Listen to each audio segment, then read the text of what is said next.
Olá pessoal, graça e paz. Estamos na lição de número 2, hoje lição da CPAD, editora CPAD. Lembrando aqui que eu não falo em nome da CPAD, quando eu faço os vídeos também da Betel, não falo em nome da editora Betel. E a ideia aqui é trazer um apoio ao professor, um apoio ao aluno. Meu nome é Leonardo Carneiro, sou bacharel em Direito, sou advogado e professor de escola bíblica dominical e amo estudar a Bíblia, estudar as lições também da Escola Bíblica Dominical. Lição de número 2 será a nossa lição da semana, e o título da nossa lição é O Novo Nascimento. A lição estará pautada, lembrando que estamos estudando o livro do Evangelho de João, escrito por João. Na lição passada, estudamos sobre o Verbo que se fez carne, sobre justamente Jesus Cristo, ele ter vindo na Terra. Fizemos ali uma visão panorâmica sobre a lição de número 1. Agora estamos na lição de número 2. Falaremos sobre o novo nascimento, a conversa de Nicodemos e Jesus.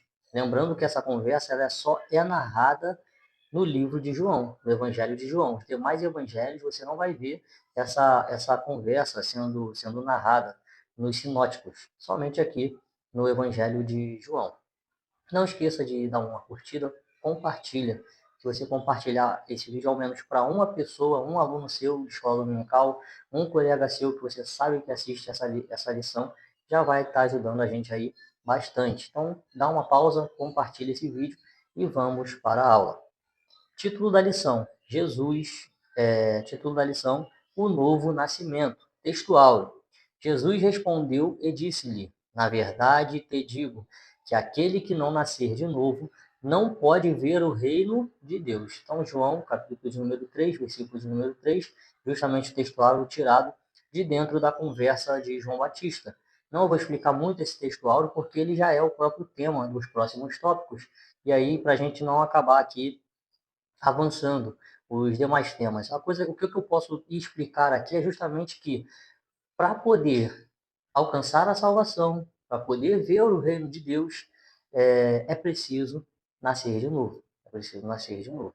E aí nós destrincharemos esse texto, essa conversa de João Batista no decorrer da lição. Fato é que para alcançar a salvação, para fazer parte do reino de Deus, é preciso justamente nascer de novo.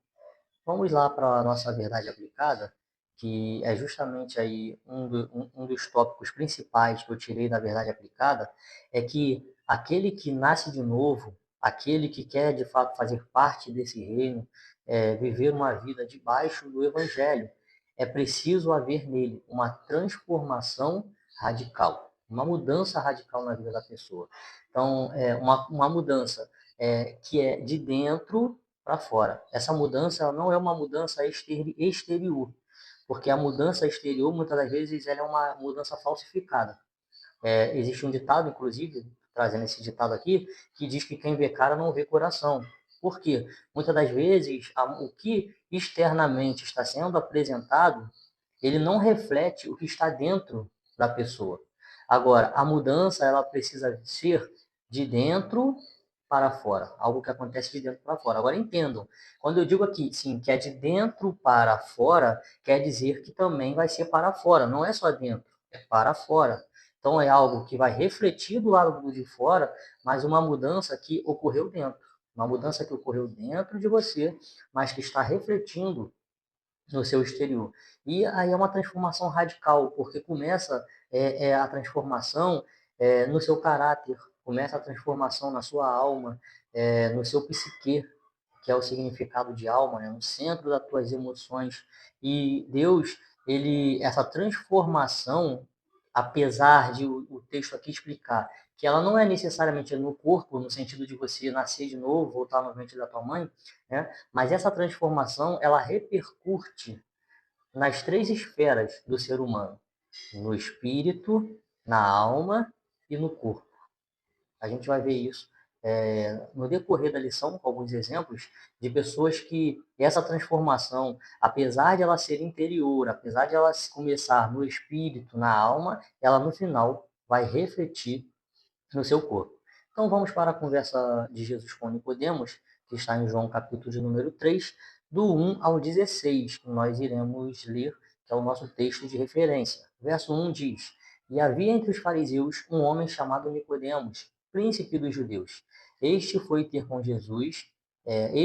de noite com Jesus e disse-lhe: Rabi, que é mestre, bem sabemos que é mestre vindo de Deus, porque ninguém pode fazer esses sinais que tu fazes se Deus não for com ele. Jesus respondeu e disse-lhe: na verdade te digo que aquele que não nascer de novo não pode ver o reino de Deus. Disse-lhe Nicodemos: Como pode um homem nascer de novo, sendo já velho? Porventura pode tornar a entrar no ventre da sua mãe e nascer? Jesus respondeu: na verdade te digo que aquele que não nascer, da água e do espírito não pode entrar no reino de Deus. O que é nascido da carne é carne, e o que é nascido do espírito, com E maiúsculo, é espírito. Não te maravilheis de ter dito: necessário vos é nascer de novo? O vento sopra onde quer. Perdão, tá? Não te maravilhes de ter dito: necessário vos é nascer de novo. O vento assopra onde quer, e ouves a sua voz, mas não sabeis de onde vem, nem para onde vai. Assim é todo aquele que é nascido do Espírito. Nicodemos respondeu e disse-lhe: Como pode ser isso? Porque Deus amou o mundo de tal maneira que deu o seu Filho unigênito para que todo aquele que nele crê não pereça, mas tenha a vida eterna. Então foi um corte aqui, né, até o versículo de número 9, e depois a resposta de Jesus, tá? Antes do versículo 16 tem ali aquelas exemplificações, assim como Moisés levantou a serpente no deserto, aquela coisa toda, né? Mas aí o autor aqui, da lição, ele já pulou direto para o verso 16, que é uma das palavras-chave aí de resposta para Nicodemos. Gente, o texto aqui também, eu não vou explicar nada a respeito do texto aqui, porque cada tópico vai explicar sobre os principais pontos que estão aqui dentro da lição, né?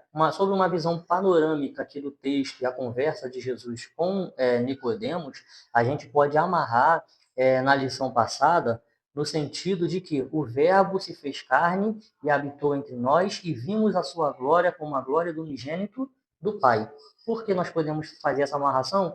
Para tomar um cuidado para não entrar nos tópicos da lição, então tentar ter uma visão um pouquinho de outros pontos aqui do texto, sem entrar no tema da lição propriamente dito, de cada tópico, tópico 1, tópico 2, tópico 3.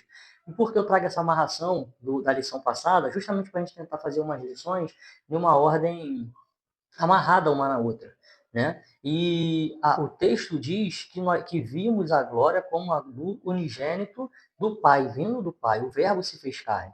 E o próprio Nicodemos aqui, ele reconhece justamente pelas obras, pelos sinais.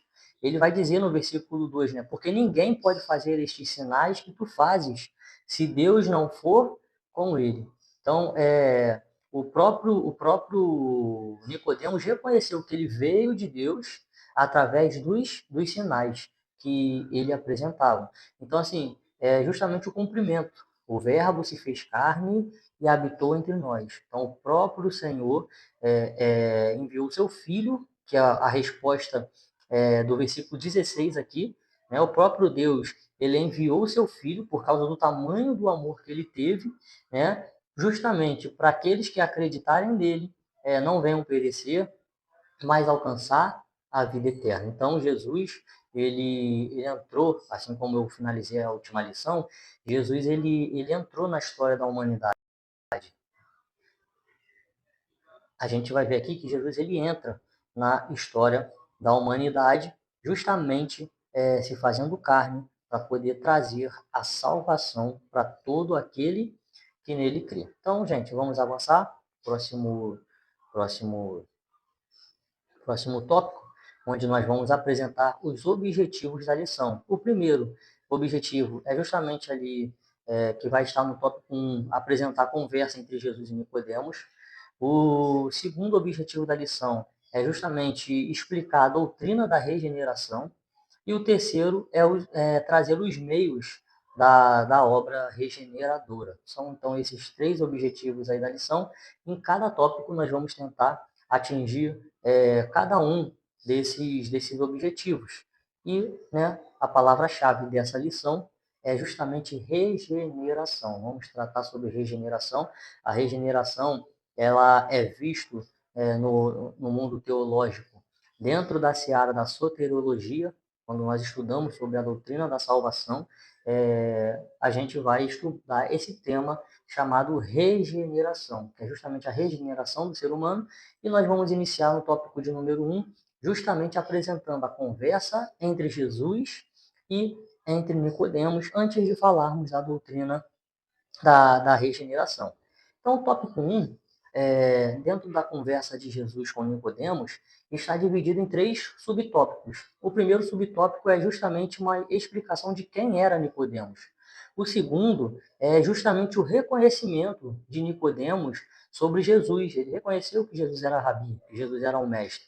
E o terceiro é justamente explicar o diálogo entre Jesus e Nicodemos. Então vamos primeiro no primeiro tópico aqui, que é justamente quem era Nicodemos. Eu coloquei inclusive aqui que Nicodemos ele era um fariseu. E quem era um fariseu, gente? Aí aqui é importante a gente fazer uma breve distinção entre escriba e fariseu, porque dentre a doutrina, a cultura, dentre a cultura dos judeus, né, existiam ali os escribas e os fariseus. Os escribas, eles eram aqueles copistas, eles eram responsáveis justamente por copiar a lei, por copiar a lei de Moisés, por copiar os livros que eram seguidos dentro da cultura dos judeus, justamente para preservação, para manutenção do livro, né, para divulgação. Então, eles eram os que escreviam, os que copiavam. Vamos dizer assim, para você entender, a Bíblia da época. Né? Lembrando que a Bíblia que nós temos hoje, o cânon ainda não havia sido fechado. Tá? Os judeus eles tinham ali um conjunto bibliográfico, vamos dizer assim, onde tinha a Torá, que era a lei de Moisés, tinha ali os profetas, que eles seguiam, liam, tanto que quando Filipe vai até o eunuco, ele está lendo ali o profeta Isaías. Jesus, por diversas vezes, também vai citar diversos profetas, diversos textos dos profetas, e eles tinham ali também os livros poéticos, né? Onde tinham os livros poéticos e os históricos, correto?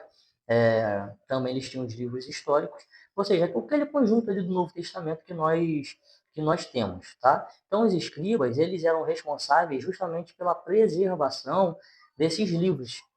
Os fariseus, por sua vez, eles eram responsáveis pela interpretação do que estava escrito nos livros. Então, os fariseus seriam como os teólogos de hoje em dia, que examinam a Bíblia e começam a buscar uma interpretação dentro da análise bíblica, dentro daquilo que está escrito na Bíblia, começa ali, dentro do conjunto de textos, buscar a interpretação. Então, os fariseus, basicamente, está resumindo aqui, além de uma figura política que eles eram na época, uma autoridade política, eles tinham essa função justamente de ditar as doutrinas dos judeus com base na interpretação bíblica. E lembrando aqui, tá que eles tinham uma boa interpretação. Tanto que Jesus ele fala, ó, o que eles ensinam, vocês podem fazer tudo que eles ensinam, porque ó, estão de parabéns. Eles buscam, interpretam direitinho e tal, mas não façam o que eles fazem. Então, uma boa interpretação, de fato, eles buscavam, de fato, eles tinham. E eles tinham também uma grande influência política. Por que uma influência política? Porque, por exemplo, a lei de Moisés, ela era uma lei cerimonial, as principais cerimônias estavam ali, uma lei religiosa, ela era uma lei também de cunho moral, ela era uma lei de cunho cível, tratava de questões cíveis, por exemplo, na lei de Moisés, você vai ver tratando lá a respeito do divórcio e algumas outras questões na esfera civil. Era uma lei de cunho penal, então crime, você vai ver na lei de Moisés tratando sobre algumas espécies de crimes e tipos até de punições para alguns tipos de crime. Então, a lei de Moisés, ela basicamente, ela era uma lei. propriamente dito, como hoje você pensa em uma lei, num código penal, num código civil, né? Então, a lei de Moisés, ela tinha uma importância de cunho social também, não só religiosa, mas ela tinha uma importância de cunho social para os judeus. E como os fariseus, eles tinham uma boa interpretação da lei de Moisés, então eles passavam a deter também um poder político, deter um poder político, porque até em questões conflituosas da época, por eles terem um bom domínio na lei de Moisés, eles conseguiam até intervir ali nessas questões de cunho social, justamente pelo fato da boa interpretação dentro da lei de Moisés, tá? Então, isso acabava dando uma grande influência política, não só religiosa, mas dava uma grande influência política no meio dos fariseus, né? E tanto é que o texto vai dizer que Nicodemos ele era um príncipe dos judeus, ele era visto como príncipe dos judeus, justamente por causa dessa influência política que os fariseus eles tinham. Então, tanto de cunho religioso, quanto de cunho político, de cunho social, eles tinham um grande poder. E o interessante é que, apesar de haver muitos fariseus que criticavam Jesus e tentavam até denegrir a imagem de Jesus, muitos deles denegriam a imagem de Jesus, mas sabendo quem ele era.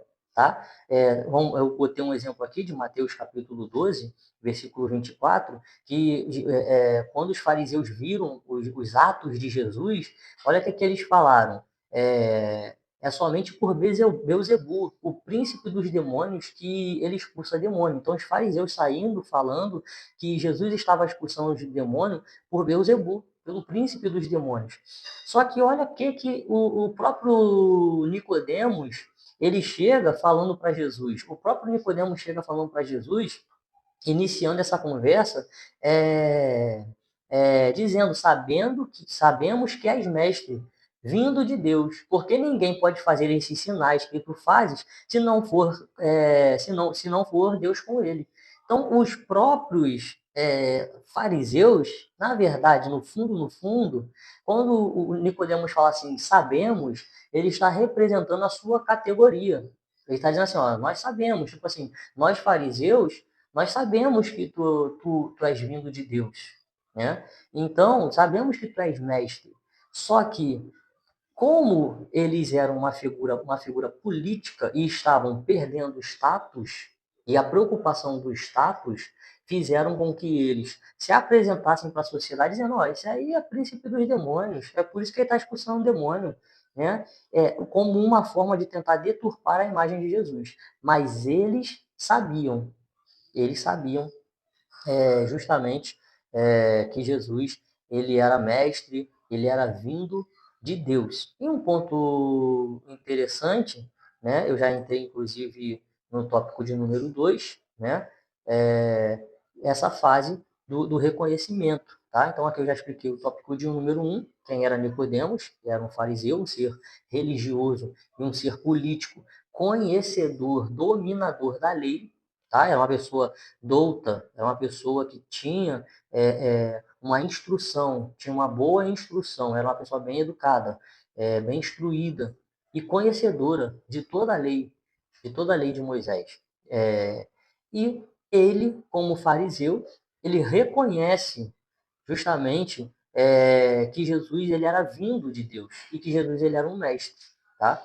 E o interessante é que aí começa, né, o diálogo, aqui eu já entro no ponto 3, começa o diálogo entre Jesus e Nicodemos, e um ponto interessante do diálogo aqui entre Jesus e Nicodemos é justamente a figura de Jesus, porque Jesus ele percebeu que Nicodemos veio com a guarda baixada. Nicodemos não veio até Jesus para confrontar Jesus. Ele veio de fato reconhecendo. Ele veio justamente para fazer uma consulta com Jesus. Só que uma consulta às escondidas, né? Porque ele não podia perder o status dele. Um ser político que ele era, ele não podia perder o status social que ele tinha de príncipe, príncipe dos judeus. Poxa, o príncipe dos judeus foi lá ter com aquele que expulsa os demônios pelo príncipe dos demônios, por Beelzebub, então seria antagônico. Como ele não queria perder esse status, o que ele faz? Ele vai de noite, ele vai às escondidas ter essa conversa com Jesus. Só que um ponto interessante é o choque de realidade que Jesus dá em Nicodemos com a resposta. Né? Talvez Nicodemos esperasse que Jesus abaixasse a guarda ali e não sei, né, iniciasse uma conversa. Só que Jesus ele coloca uma, vamos dizer assim, um ditado, né, uma pulga atrás da orelha. Ele coloca uma pulga atrás da orelha. Ele vem já com uma resposta que bugou a mente de Nicodemos. Nicodemos vem reconhecendo ele. Em outras palavras, Nicodemos está dizendo assim: olha, eu conheço a lei de Moisés, eu conheço os profetas, e pelo meu conhecimento, eu sei que tu és vindo de Deus, eu sei que tu és enviado, que tu és o enviado. E a resposta que Jesus dá para ele é: rapaz, você tem que nascer de novo. É a primeira resposta que Jesus dá para ele. Então, Jesus, ele causa assim, um curto-circuito na cabeça de Nicodemos. E um ponto interessante que eu trago aqui é que Jesus sabia ser pontual em cada caso. Jesus sabia ser pontual. Como a própria Bíblia vai dizer, seja simples como a pomba, mas prudente como a serpente. Tem gente que às vezes só vê simplicidade em Jesus. Mas Jesus ele sabia se impor em cada situação. Jesus sabia se colocar em cada situação que aparecia para ele, ele sabia a maneira correta de se comportar. Olha que ele bugou a mente de um mestre na época. Porque um fariseu era um mestre. Um fariseu, na verdade, era um doutor na lei. Né? Então, Jesus ele buga a mente de uma pessoa que na época era vista como um grau de intelectualidade gigantesco.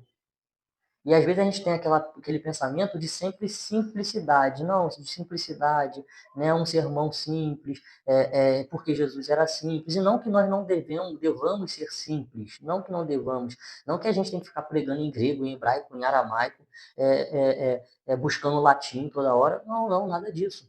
Sendo que existem situações que você deve estar pronto justamente para trazer uma palavra que confronta, uma palavra de efeito, que traga impacto. Né? E quando eu digo uma palavra de efeito, não é no sentido de que mexe com o sentimento, aquela coisa toda, mas é uma palavra que traga um impacto na vida da pessoa.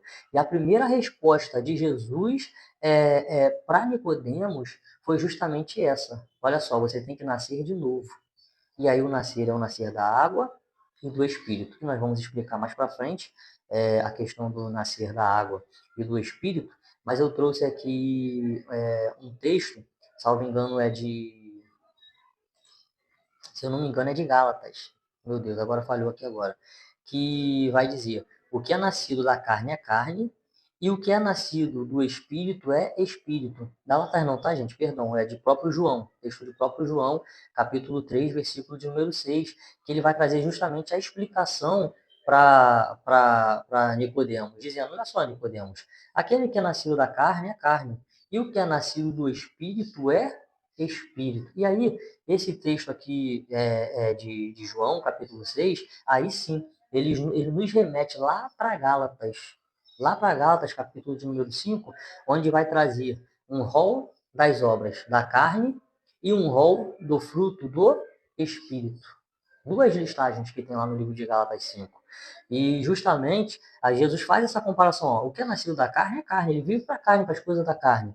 Mas o que é nascido do Espírito, ou seja, do Espírito de Deus, ele é Espírito. Então, dele vai sair justamente o fruto dos Espíritos, o seu comportamento vai ser um homem espiritual, vai ser uma mulher espiritual. Não vai viver sempre voltado para as questões carnais. E aqui eu não estou falando também, gente, que você vai viver tudo é Deus ou o diabo, tudo é Deus ou o diabo. Né? Tem gente que é assim, tem gente que é assim na igreja. Ele tá lá na casa dele, tem um buraco na entrada da casa dele. O buraco tá lá uma semana, 2 semanas, 3 semanas, 4 semanas, o buraco tá lá e ele não faz nada. Deixa o buraco lá. Aí daqui a pouco ele vai lá e pá, tropeça no buraco. cai no buraco e se machuca. Nossa, o diabo, o inimigo está furioso com a minha vida, o inimigo tentou me derrubar. Não, foi o buraco que você deixou lá, filho. O inimigo não tem nada a ver com isso. Tem nada a ver com isso. Mas a questão espiritual que está dizendo aqui, o que é nascido do espírito, é justamente que ele é voltado para as coisas do espírito. Ele busca as coisas do espírito.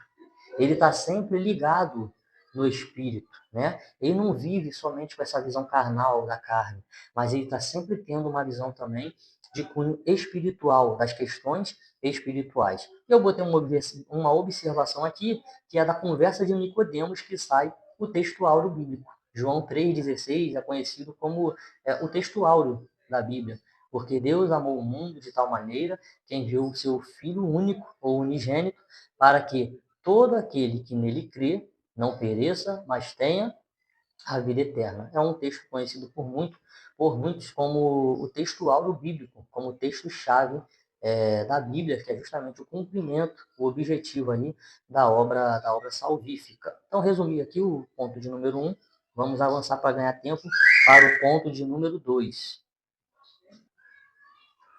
A questão do ponto de número 2, o novo nascimento, a obra de regeneração, está dividida aí em 3 tópicos, ou subtópicos. O primeiro vai falar sobre o novo nascimento, o segundo, a regeneração como obra exclusiva de Deus, e o terceiro, a necessidade da regeneração do pecador, tá, gente?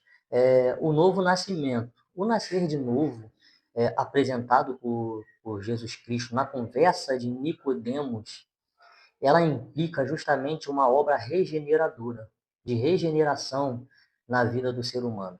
O texto de Romanos 5:23 vai dizer que todos pecaram e destituídos foram da glória de Deus. Ou seja, houve um afastamento, houve um distanciamento, houve uma degradação da raça humana.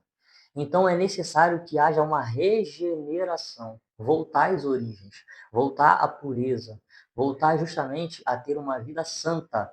Santidade, não tenho nada aqui para eu poder exemplificar, mas a santidade, ela não significa separação do mundo. Ó, separação do mundo.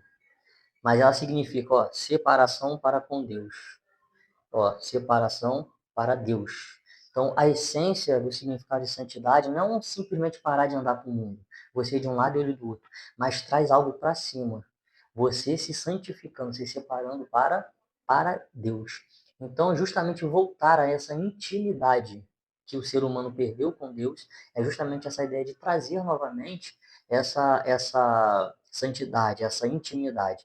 E o novo nascimento faz isso.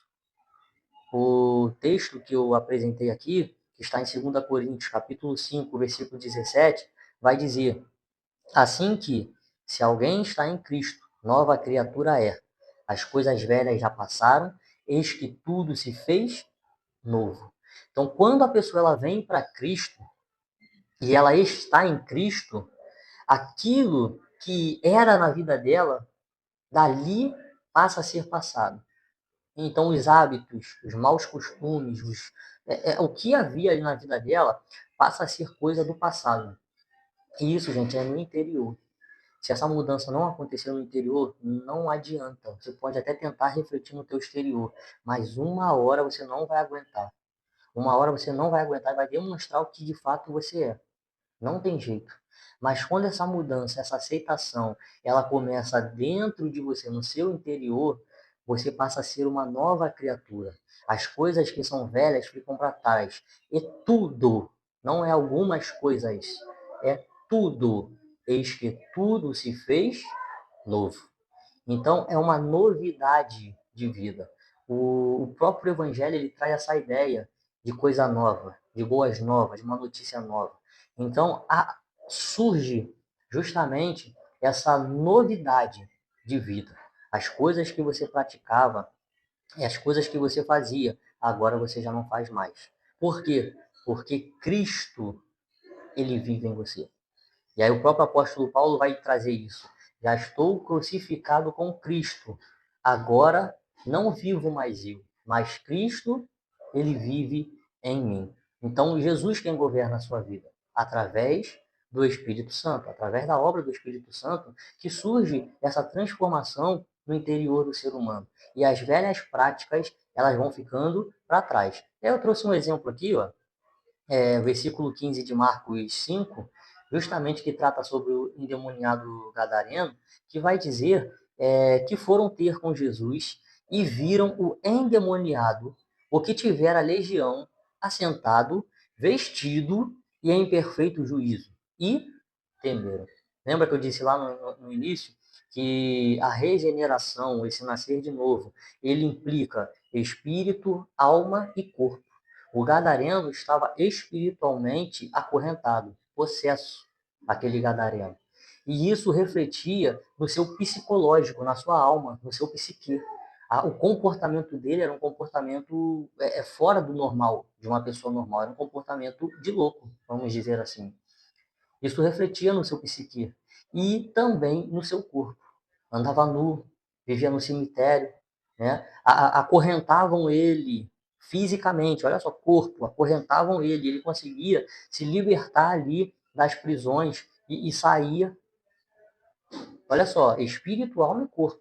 Agora, quando Jesus vem, tem um encontro com ele e ele é liberto, há uma regeneração na vida dele e as pessoas olham e falam, não é esse aí o endemoniado? Tá vestido? Ele só andava todo rasgado, pelado, andava nu, corria nu por aí de um lado pro outro, todo mundo tinha medo dele, fugia dele. A gente prendia ele, ele se soltava, vivia nos sepulcros. Ué, não é esse aí que agora eu tô vendo ele assentado, lúcido, vestido, né, com roupas, vestimentas, e ó, em perfeito juízo psicológico, psique, a alma. A alma dele, né, é o centro das suas emoções. Quando ele diz em perfeito juízo, está mostrando justamente que Jesus tratou do espírito, Jesus tratou da alma e Jesus tratou do corpo. Gente, a verdadeira regeneração, aquele que aceita de verdade, aquele que crê de verdade, que recebe de verdade, há um tratamento no espírito, na alma e no corpo. Nas três esferas da sua vida vai haver um tratamento, vai haver uma mudança. E essa mudança ela começa nas partes externas, perdão, nas partes internas. É uma mudança primeiro de cunho espiritual, que vai religar o homem com Deus, através do seu espírito. O termo religião significa religar. A ideia é justamente religar o homem com Deus. Então, essa religação ela vem primeiro no espírito, de cunho espiritual, é um tratamento dentro do seu espírito. E aí ela vai refletir na sua alma, ela vai refletir no seu corpo. Então, essa mudança ela reflete em todas as esferas da sua vida. Bem, e aí eu coloquei aqui João 3,3, justamente que vai trazer aquele que não nascer de novo não pode ver o reino de Deus. Então é necessário que haja este novo nascimento justamente para religar o homem com Deus e o homem ter acesso novamente, participar deste reino de paz, de justiça e de alegria. Somente tem como você participar deste reino, que é de paz, de justiça e de alegria, se houver um novo nascimento, uma regeneração na sua vida. Avançando para o segundo subtópico, justamente do tópico 2, do segundo subtópico, que vai trazer que a regeneração ela é uma obra exclusiva de Deus. Eu puxei aqui um ponto da lição que diz que acontece quando o pecador reconhece os seus erros e a necessidade de um Salvador. Essa obra de regeneração, sendo uma obra exclusiva de Deus, ela tem justamente o significado de que pelo homem sozinho, ele não conseguiria. Se não fosse o plano de Deus, Jesus, o plano perfeito, que é apontado desde a criação, que viria um para regenerar a humanidade, se não fosse essa obra de Jesus Cristo, nós não alcançaríamos. Então, o próprio Jesus ele fala assim, ó, ninguém vem ao Pai se não for por mim. Eu sou o caminho, a verdade e a vida. Então, se você tira o caminho, ninguém acessa a Deus. E o próprio Jesus, a gente aprendeu na lição de número 1, né, que ele mesmo era Deus, o Filho de Deus. Então, se não for a obra regeneradora, se não for o próprio Deus apresentando essa obra para a humanidade, Ninguém consegue se salvar sozinho. Não tem um. Se não houver o caminho para chegar lá, você não chega. E Jesus é o caminho. Por isso que ele diz: Eu sou o caminho. Se não for através dele, ninguém chega ao Pai. Isso até corta algumas outras religiões que começam a apresentar intermediadores para chegar a Deus. Intermediadores, intercessores. E Jesus mesmo ele apresenta que ele é o intermediador. Jesus ele apresenta que ele é o caminho e que ninguém tem acesso a Deus se não for através dele. Então, se não for essa obra salvífica, que é um plano de Deus, nenhum ser humano consegue salvar-se. Eu trouxe uma referência aqui porque a gente precisa contextualizar isso aqui. Apesar de a regeneração ela ser uma obra exclusiva de Deus, olha o que Paulo escreve aos Efésios. Porque pela graça sois salvos, por meio da fé. E isso não vem de vós, é dom de Deus. Olha o que ele está dizendo. Ó. A graça, vocês são salvos pela graça. O que é a graça? É favor imerecido. Vocês não podiam fazer nada. Ele chegou e trouxe a salvação.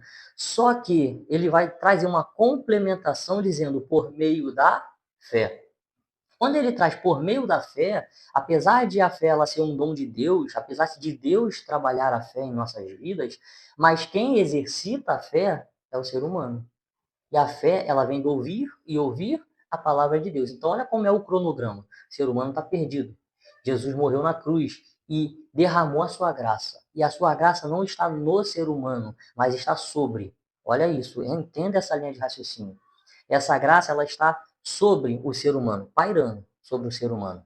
E aí, pela fé, aquele que crê, crê no quê? Na palavra. Então, a fé vem do ouvir e ouvir a palavra. Então, alguém vem, te apresenta a palavra, você tem acesso à palavra, você tem acesso à voz de Deus, através justamente da Bíblia, através da interpretação bíblica. Essa palavra que você escuta, ela gera em você uma fé, uma crença, você passa a crer, a acreditar, você passa a ter fé, e através dessa fé, você acessa a graça. Você acessa a graça. Então é como se a graça estivesse pairando, como se fosse uma nuvem, para você entender melhor. Então, essa aqui é a resposta de João 3,16. Porque Deus amou o mundo de tal maneira. Então, o mundo está dizendo todo ser humano. O amor é por todo ser humano. Que enviou o seu filho, o seu único filho. Então, até aqui, o amor do Pai está estendido sobre todos. Aí ele traz a resposta, para que todo aquele que nele crê.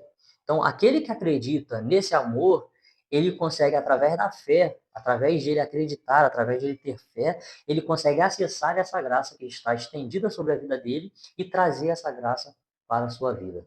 Então, apesar de ser uma obra exclusiva de Deus, através da aceitação do homem, através da nossa fé, nós alcançamos. Isso é antagônico porque justamente os calvinistas, eles não aceitam isso. Por que eles não aceitam isso? Porque quando eles falam que tem que haver uma atitude do ser humano, é como se você, para eles, se você estivesse limitando o poder de Deus. Espera aí, então quer dizer que aquele não aceita. Jesus ele morreu em vão? Jesus ele morreu à toa? E a explicação é justamente essa, né? Jesus ele morreu dando a opção para todos, mas só aquele que crê vai acessar essa salvação. É como se você colocasse, entenda só, como se você colocasse ali é, um copo, algo sendo distribuído de graça, né? E você está chamando as pessoas. Quem quer, vinde e beba. Não é isso que diz o versículo? Quem quiser, vem e beba da água. E aquele que quer, ele vai lá e bebe, experimenta. Né? Isso é um pouco antagônico porque para os calvinistas, porque na linha deles seria uma limitação do poder de Deus, seria uma limitação justamente do plano perfeito. Esse plano passaria a não ser mais perfeito. Mas na verdade não é assim. Na verdade o que a gente vê aqui é justamente o livre-arbítrio do ser humano. Escolher a salvação, escolher viver com Deus ou repudiar essa salvação, né? O verdadeiro amor ele é assim. O verdadeiro amor é assim. Deus ele te insiste porque ele te ama.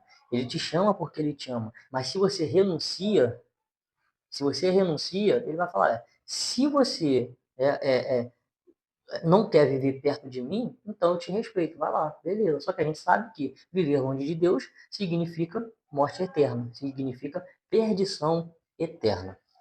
Vamos avançar então. Essa é a interpretação que eu particularmente trago, justamente através da graça somos salvos, ou seja, a parte de Deus, o plano de Deus, a obra exclusiva de Deus. Mas Ele mesmo, através da sua palavra, Ele vai trabalhando no coração de cada um, e aqueles que aceitam essa palavra, permitem, que acreditam nessa palavra e geram uma fé dentro deles, eles conseguem alcançar esse plano de salvação. É por isso que Jesus fala, para todo aquele que nele crê não pereça, mas tenha a vida eterna. Então, nós vamos ver até um dos requisitos para o batismo, mais para frente aqui, é justamente o crer, é o acreditar. Terceiro subtópico do ponto 2, que vai dizer a necessidade da regeneração do pecador. E eu trouxe um trecho aqui que diz: ele conquistou a oportunidade de vivermos uma nova vida. E eu exemplifiquei aqui com Romanos, tanto o capítulo de número 5 como o capítulo de número 6, que vai apresentar justamente a situação do ser humano anterior, né? Estando mortos nos pecados, né? Nas ofensas, justamente assim, quando ele vai dizer porque todos pecaram e destituídos foram da glória de Deus, por um homem entrou o pecado no mundo, mas também ele vai apresentar que através de Jesus, do sacrifício de Jesus, da morte de Jesus, nós somos regenerados. Nós nascemos como uma nova criatura. Então, Paulo vai apresentar, tanto no capítulo de número 5 como no capítulo de número 6, essa obra de regeneração, de transformação, onde o pecado ele fica para trás e surge, né, uma vida sem estar escravizada pelo pecado, né? Uma vida de liberdade, uma vida de ser livre. E aí ele vai dizer, ó, onde abundou o pecado, superabundou o quê? A graça. Então, onde antes tinha pecado, veio a graça de Deus, o plano salvífico de Deus, a morte de Jesus Cristo na cruz, e juntamente com ele nós morremos e o velho homem fica. E juntamente com ele nós ressuscitamos uma nova criatura em Cristo Jesus. Vamos avançar por cada hora. Último tópico, o terceiro tópico, os meios da obra regeneradora. Eu vou inverter aqui, tá? Porque o tópico 2 fala sobre palavra e o tópico 1 fala sobre a operação do Espírito Santo. Mas eu vou resumir aqui o tópico 3 para você poder entender. Ao meu ver, ao meu entendimento, a palavra ela vem em primeiro lugar. Porque para você crer, o próprio livro de Isaías vai dizer, como crerão se não há quem pregue? Né? Como ouvirão? Como eles vão crer naquilo que não ouviram? Como crerão naquilo que eles ainda não ouviram? Então, primeiro, você precisa ouvir a palavra. Primeiro, a palavra ela tem que vir na tua vida e surgir um efeito. E é assim que aconteceu com o Eunuco. Primeiro ele estava lendo a palavra. Depois de ele ler a palavra, ele acreditou na palavra. Depois houve um arrependimento. Posteriormente ele acreditar. E após isso ele foi batizado nas águas. O batismo ali, justamente com um simbolismo desse velho homem ficando para trás, dessa limpeza acontecendo e surgindo ali um novo homem limpo, salvo, regenerado em Cristo Jesus.